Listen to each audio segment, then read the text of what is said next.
Good morning students. Last time हमने किया था बायोट-सेवर्ट लॉ, उसकी कुछ एप्लीकेशंस और कुछ न्यूमेरिकल्स किए थे। अब नेक्स्ट टॉपिक पे चलते हैं। तो आज का हमारा टॉपिक है amperes circuital law. Ampere circuital law same वैसा ही है जैसे आपने गॉस लॉ पढ़ा था इलेक्ट्रोस्टैटिक्स में। इलेक्ट्रोस्टैटिक में गॉस लॉ की हेल्प से आप इलेक्ट्रिक फील्ड निकालते थे, है ना। इससे पहले आपने पढ़ा बायोट-सेवर्ट लॉ। तो बायोट-सेवर्ट लॉ में भी हम क्या करते थे, किसी करंट कैरिंग कंडक्टर की वजह से मैग्नेटिक फील्ड निकालते थे। उसका एक अलग प्रोसेस था, हमने पूरा किया है। अब उसी का एक अल्टरनेट दिया है, मैग्नेटिक फील्ड निकालने का अल्टरनेट, एम्पियर सर्किटल लॉ। इसमें भी हम किसी करंट कैरिंग कंडक्टर की वजह से किसी पॉइंट पे मैग्नेटिक फील्ड निकालते हैं। तो this is the alternate of Biot-Savart law. ये बायोट-सेवर्ट लॉ का अल्टरनेट है। तो लॉ है क्या, इस लॉ को समझने के लिए तो पहले डेफिनेशन देख लेते हैं। डेफिनेशन क्या है इसकी, कि Ampere circuital law states that the line integral of magnetic field, ठीक है। लाइन इंटेग्रल मतलब ये integration of B, line integral of magnetic field around any closed path is equal to mu naught times the current threading through the closed path. ये इसकी definition है, इसको भी समझते हैं। तो मैथमेटिकली कैसे लिखेंगे आप इसको, B dot D L is equal to mu naught I, line integral of magnetic field intensity, यानी कि B dot D L is length element. तो line integral of magnetic field intensity is equal to mu naught times the current threading through the closed path. उस closed path के अंदर कितना current flow कर रहा है उसके इक्वल होगी, ठीक। तो इसको समझने के लिए आप ये देखो कि सपोज आपके पास, प्रूफ करते हैं इसका, कि आपके पास कोई करंट कैरिंग कंडक्टर है, इसमें आई करंट फ्लो कर रहा है। आपको सपोज किसी नियर बाय पॉइंट पी पे मैग्नेटिक फील्ड निकालनी है। सेम क्वेश्चन हमने किससे किया है, पहले बायोट-सेवर्ट लॉ से किया। आज किससे करेंगे हम, आज हम करेंगे एम्पियर सर्किटल लॉ से। तो इस पॉइंट पे मैग्नेटिक फील्ड निकालना है, तो ये क्या बोलता है, एम्पियर सर्किटल लॉ क्या बोलता है, कि हम क्या करेंगे, इस कंडक्टर के अराउंड एक एम्पियर लूप लेंगे या एम्पीरियन लूप लेंगे, ठीक है। जैसे आपने इलेक्ट्रोस्टैटिक्स में पढ़ा था, गॉस थ्योरम में हम इलेक्ट्रिक फील्ड निकालने के लिए, किसी कंडक्टर के अराउंड इलेक्ट्रिक फील्ड निकालने के लिए हम क्या लेते थे, एक गॉसियन सरफेस लेते थे, है ना। वो वैसे ही यहाँ पे क्या लेंगे, हम एक एम्पीरियन लूप लेंगे। तो इस पॉइंट के अराउंड एक एम्पीरियन लूप लेंगे। अब एम्पीरियन लूप लेने का पर्पस क्या है, क्वेश्चन को इजी करना, है ना। तो इजी किस तरीके से होगा वो, कि बी डॉट डी एल को जब हम खोलते हैं तो हमारे पास क्या आता है, B D L cos theta, है ना।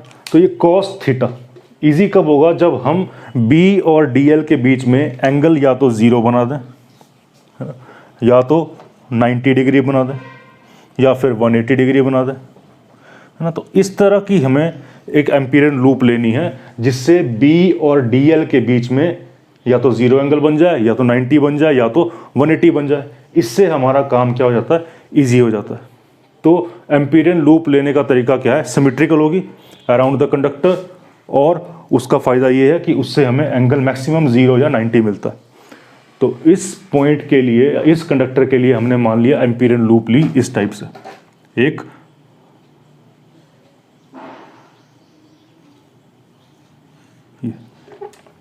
इस पॉइंट पे आपको निकालनी है।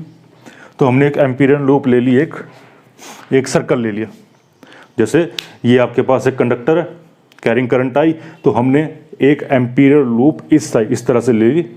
अब इस लूप पे देखो, लूप कैसे लेनी है, जिस पॉइंट पे फील्ड निकालनी है उस पॉइंट को काटती हुई वो सरफेस होनी चाहिए आपके पास। अगर मेरे को पॉइंट पी यहाँ पे होता तो मैं इस पॉइंट को काटता हुआ एक सर्कल बनाता। अब पॉइंट पी यहाँ पे है, तो इस पॉइंट को काटते हुए एक सर्कल बनाना है या एक लूप बनानी है। तो एम्पीरियन लूप लेने का तरीका, कि उस पॉइंट को काटते हुए वो क्लोज पाथ जाना चाहिए। अब इसमें डी एल आ रहा है, यानी कि लेंथ एलिमेंट, तो यहाँ पे सिर्फ लेंथ की बात होगी। वहाँ पे हमने क्या किया था, गॉस थ्योरम में हम सरफेस भी लेते थे। याद है आपको कि हमने एक कंडक्टर लिया था जिस पे पॉजिटिव या नेगेटिव चार्ज है और इलेक्ट्रिक फील्ड निकालनी है किसी पॉइंट पे, तो हम क्या करते थे, एक गॉसियन सरफेस लेते थे in the form of cylinder, है ना। तो सिलेंडर लेते थे तो इसका सरफेस एरिया आता था हमारे पास, तो हम लिखते थे ई डॉट डी एस। अगर स्फेयर लेते हैं तो उसमें स्फेयर का सरफेस एरिया था, है ना। तो उसमें एरिया या वॉल्यूम की बात होती थी, लेकिन इसमें सिर्फ किसकी बात हो रही है, डी एल, लेंथ एलिमेंट की बात हो रही है, एक लाइन की बात हो रही है। तो वो कोई स्फेयर नहीं है, वो क्या है इस बार, एक सर्कल। अब इस पॉइंट पे आपको बी और डी एल के बीच में एंगल निकालना है। देखो लूप हमारी खुद की चॉइस की होती है। अब लूप की डायरेक्शन को हम अपने हिसाब से एडजस्ट कर सकते हैं, जो हमें चाहिए क्लॉकवाइज या एंटी क्लॉकवाइज, वो हम अपने अकॉर्डिंग उसको एडजस्ट कर सकते हैं। कैसे एडजस्ट करना है, एडजस्ट ऐसे करना है कि बी और डी एल के बीच में एंगल 0 बने या फिर 90 बने, है ना। क्योंकि cos 0 1 होता है तो ये 1 हो जाएगा, 90 होता है तो ये पूरा पार्ट क्या हो जाएगा, 0 हो जाएगा। तो इस पॉइंट पर इसी चीज़ को आप ऊपर से देखो, टॉप व्यू से देखो। अगर टॉप व्यू से देखोगे तो ये कैसा दिखेगा, एक वायर है जिसमें करंट आउटवर्ड्स आ रहा है बाहर की तरफ, ऐसा, है ना। इसका मतलब ये आ गया आपके पास वायर जिसमें करंट कहाँ आ रहा है, बाहर की तरफ आ रहा है। आपने किसी पॉइंट P पे मैग्नेटिक फील्ड निकालनी है, तो इस P पॉइंट को काटता हुआ हम क्या ले लेंगे, एक एम्पीरियन लूप ले लेंगे। क्लियर, इस P पॉइंट को काटता हुआ एक एम्पीरियल लूप ले लिया P। अब इस पॉइंट पे देखो, इस पॉइंट पे मैग्नेटिक फील्ड की डायरेक्शन क्या होगी, तो निकाल सकते हैं, हमें पता करंट कहाँ आ रहा है, बाहर की तरफ, तो थंब रखेंगे in the direction of current. तो थंब को रखा in the direction of current और कर्ल किया, तो इस तरह से आपके पास फील्ड बन रही है। इस तरह से फील्ड बन रही है तो पॉइंट P पे फील्ड कहाँ जा रही है, टेंजेंट ऊपर की तरफ। तो यहाँ पे अलोंग द टेंजेंट आपके पास ये डायरेक्शन आ गई मैग्नेटिक फील्ड की, ठीक। और इस एम्पीरियन लूप में DL की डायरेक्शन हम अपने अकॉर्डिंग ले सकते हैं, आपको पता है। तो अगर मैं DL की डायरेक्शन इस तरह से ले लूँ, इस तरह से, तो इस पॉइंट पे आपने ले लिया एक small current, small length element DL। तो स्मॉल लेंथ एलिमेंट DL की डायरेक्शन क्या होगी, इस पॉइंट पे टेंजेंट एट दैट पॉइंट, तो DL की डायरेक्शन भी क्या आ जाएगी, सेम DL। तो B भी इस साइड, D भी इस साइड, तो B और DL के बीच में एंगल कितना आ जाएगा, 0। सेम आप किसी भी पॉइंट पे ले सकते हो। सपोज आप इस पॉइंट की बात कर रहे हो, तो इस पॉइंट पे देखो करंट बाहर की तरफ और कर्ल किया तो इस तरफ से फील्ड बन रही है, ऐसे फील्ड बन रही है, मतलब इस पॉइंट पे मैग्नेटिक फील्ड कहाँ आएगी, tangent this point B। DL भी हम इसी डायरेक्शन में ले रहे हैं। अगर यहाँ पे लेंथ एलिमेंट लिया है और ये आपके पास DL की डायरेक्शन आ रही है, तो DL भी सेम आएगा DL। तो B और DL के बीच में एंगल 0। सेम आप किसी भी पॉइंट पे लो, इस केस में आपके पास B और DL के बीच में एंगल कितना आएगा, 0 आएगा। तो इस तरह से हम लेते हैं। ये आपके पास फ्रंट व्यू है और ये आपके पास टॉप व्यू है। Front view, this is top view. तो डायग्राम क्लियर है, इनके बीच का डिस्टेंस मान लेते हैं R। तो डायग्राम क्लियर हो गया आपका। आगे प्रोसेस, आगे प्रूफ शुरू करते हैं। कि सिंपल एक लाइन लिखिए, consider an infinite long straight current carrying conductor carrying current I। हमने एक infinite long straight current carrying conductor लिया जिसमें I करंट है और पॉइंट P पे हमने क्या निकालनी है, मैग्नेटिक फील्ड निकालनी है। क्लियर। अब ये क्वेश्चन हमने पहले किया है बायोट-सेवर्ट लॉ में, उसका रिजल्ट आपको याद होगा कि magnetic field due to infinite long straight current carrying conductor हमने किया था, और उसकी कितनी आई थी, according to Biot Savart law point P पे मैग्नेटिक फील्ड कितनी होगी हमारे पास, μ0 I अपॉन 2 पाई R। ये रिजल्ट आपको याद होगा, है ना।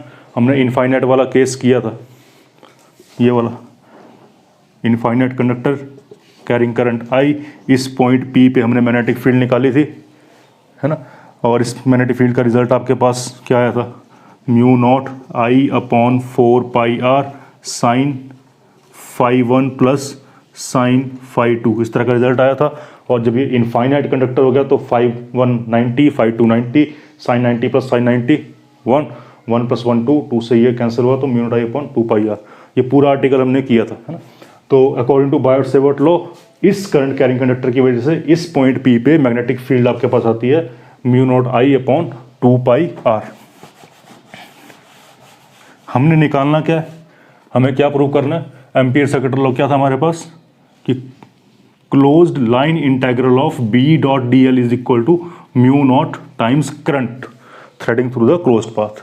तो ये चीज़ प्रूव करनी है हमें, इसका मतलब हमें लेना है closed integral of B dot D l. तो now closed integral of B dot D l, इसको सॉल्व करना है। इसको सॉल्व करके क्या आना चाहिए हमारे पास, म्यू नॉट आई आना चाहिए। तो करो सॉल्व, सिंपल है। बी डॉट डी एल यानी कि closed line integral of B D L cos, बताओ बी और डी एल के बीच में एंगल क्या बन रहा है, 0। यहाँ बनाओगे तो यहाँ भी वही है, इस तरह से बनाएंगे तो बी की डायरेक्शन भी यही रहेगी, और अगर हम इस तरह से डी एल की डायरेक्शन लेते हैं तो डी एल की डायरेक्शन भी सेम रहेगी। तो आप कोई भी डायग्राम बना सकते हो। तो ये बी और डी एल के बीच में एंगल 0 आएगा, तो कॉस 0। तो इसको सॉल्व करेंगे तो closed line integral of B D L clear is equal to, इसको इक्वेशन नंबर 1 डाल देते हैं। अब b की वैल्यू इक्वेशन नंबर 1 से यहाँ पे पुट कर दो, तो आपके पास आ जाएगी closed line integral of b की जगह आ जाएगा this mu naught I upon 2πr और साथ में dl क्लियर यूजिंग इक्वेशन 1। अब mu naught I upon 2πr current constant है और रेडियस भी क्या है, कांस्टेंट है, तो ये इंटीग्रेशन से क्या आ जाएगा बाहर।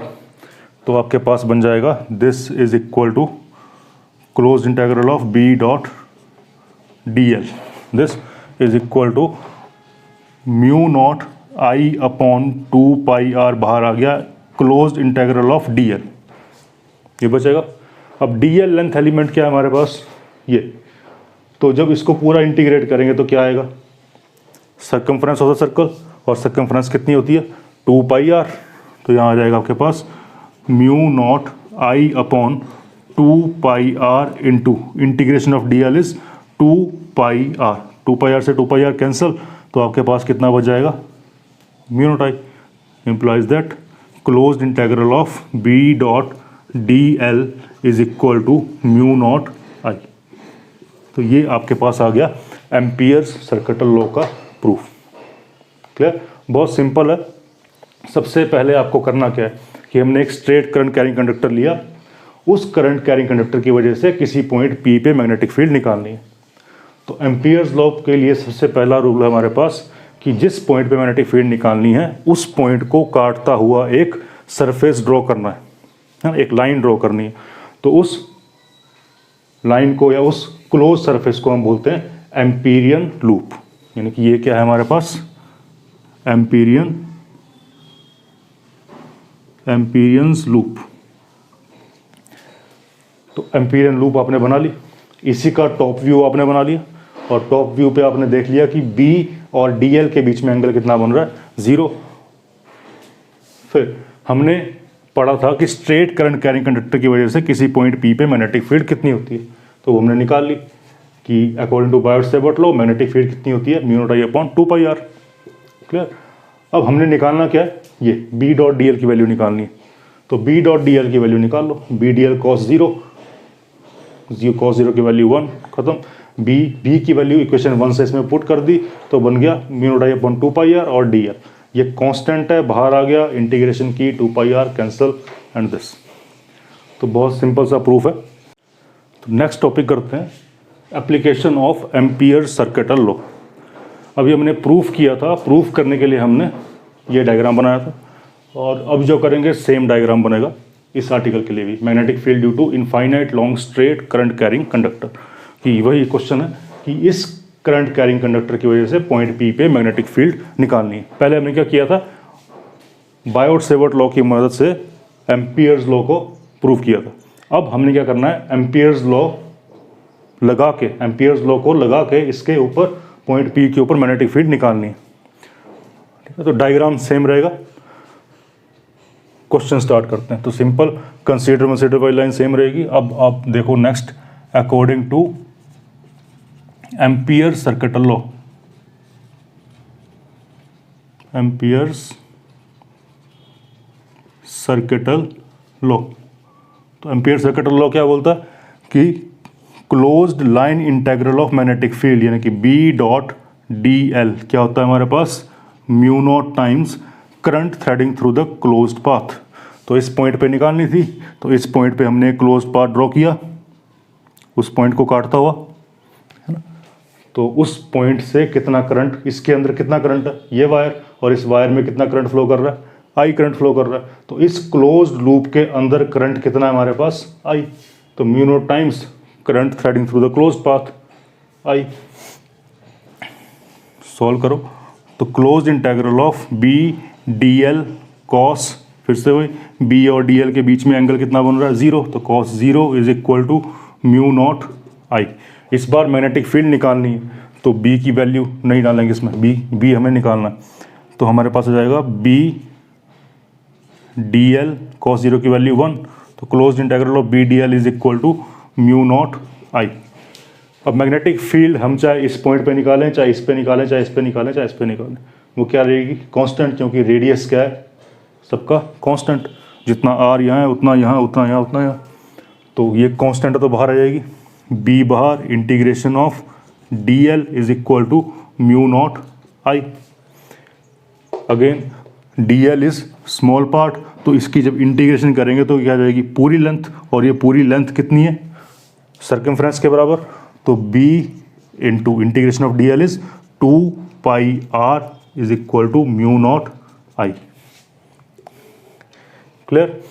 हमें मैग्नेटिक फील्ड निकालनी है, तो b कितना आ जाएगा आपके पास, म्यू नॉट आई अपॉन, ये मल्टीप्लाई कर रहा है, डिवाइड कर देगा अपॉन 2 पाई r। तो this is magnetic field due to infinite long straight current carrying conductor. तो देखो कितना छोटा हुआ है ये क्वेश्चन, जो हमने पहले बायोट सेवर्ट लॉ में किया था, है ना। तो बायोट सेवर्ट लॉ से भी सेम रिजल्ट आया था हमारे पास, और एम्पियर्स लॉ का यूज़ करके भी सेम रिजल्ट आ रहा है हमारे पास। तो एम्पियर्स लॉ एक्चुअल में है क्या, it is the alternate method of finding magnetic field due to current carrying conductor. अब थोड़ा सा एम्पियर लॉ के बारे में और देखते हैं कि एम्पियर लॉ, मान लो आपके पास दो वायर्स दिए हैं, दो वायर्स आपके पास दिए हैं, एक में करंट आ रहा है बाहर की तरफ, और एक में करंट आ रहा है, जा रहा है अंदर की तरफ। डॉट मीन्स करंट बाहर की तरफ आ रहा है, और क्रॉस मीन्स करंट अंदर की तरफ जा रहा है। तो दो वायर्स आपके पास हैं, और इस वायर्स की वजह से आपको पॉइंट पी पे मैग्नेटिक फील्ड अगर निकालनी है ना, वही चीज़ है। यहाँ पे एक वायर थी, यहाँ पे दो वायर्स हैं। मान लो इसमें करंट है I1, इसमें करंट है I2। तो प्रोसेस क्या रहेगा हमारे पास, देखो बायोट सेवर्ट लॉ से भी कर सकते हो इसको, है ना, पर अभी हम क्या पढ़ रहे हैं, एम्पियर्स करंट। तो एम्पियर से करने का इजी तरीका है हमारे पास कि पहले इस पॉइंट से क्या करेंगे, एक एम्पियर लूप बनाएंगे जो इस पॉइंट को काटते हुए जाए। तो एक एम्पियर लूप बना लो, क्लियर, एक सिमेट्रिकल लूप बना लिया। अब उस लूप एक में करंट I1 और I2, DL हमने बोला कि हम अपने हिसाब से ले सकते हैं। अब दो करंट हमारे पास है, एक करंट अंदर की तरफ जा रहा है, एक करंट बाहर की तरफ आ रहा है। तो इसमें से एक पॉजिटिव होगा और एक नेगेटिव होगा। अब कौन सा पॉजिटिव होगा कौन सा नेगेटिव होगा वो देखना पड़ता है। तो उसको देखने के लिए हम क्या करते हैं, एक अल्टरनेट, एक आर्बिट्री डायरेक्शन ले लेते हैं। मान लो हमने DL की डायरेक्शन ले ली इस डायरेक्शन में, है ना, ये जो लूप है वो इस डायरेक्शन में DL चल रहा है। तो हम क्या करेंगे, DL की डायरेक्शन में अपनी फिंगर्स को कर्ल करेंगे, राइट हैंड की फिंगर्स को कर्ल करेंगे in the direction of DL। तो DL ऐसा चल रहा है तो हमने ऐसा कर्ल किया, तो थंब कहाँ आया, बाहर की तरफ।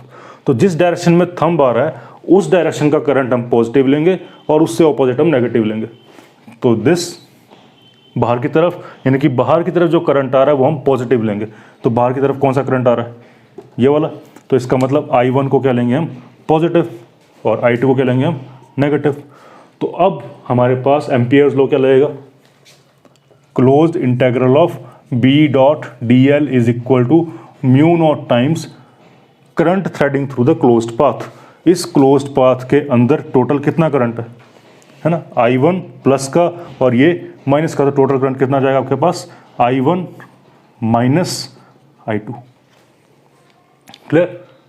तो सिंपल, अगर दो वायर्स हैं तो इस तरह से हो जाएगा। दो वायर्स का क्वेश्चन वैसे आता नहीं है, जनरली एक ही वायर का करते हैं और एक ही से आता है, ये CBSE में आता नहीं। तो अगर आपके पास दो वायर्स ऑपोजिट डायरेक्शन में है तो I1 माइनस I2 आएगा, सिंपल। अगर आपके पास दोनों सेम डायरेक्शन में है तो आपको कोई ये डायरेक्शन लेने की ज़रूरत ही नहीं पड़ेगी, दोनों सेम में है, दोनों में करंट बाहर के लिए आ रहा है पॉजिटिव, तो I1 प्लस I2, या दोनों में अंदर के लिए जा रहा है तो भी हम लिख सकते हैं I1 प्लस I2। क्लियर? तो जब एक अंदर और एक बाहर आ रहा है तो माइनस होगा, जब दोनों सेम में है तो उन दोनों को हम पॉजिटिव ले सकते हैं।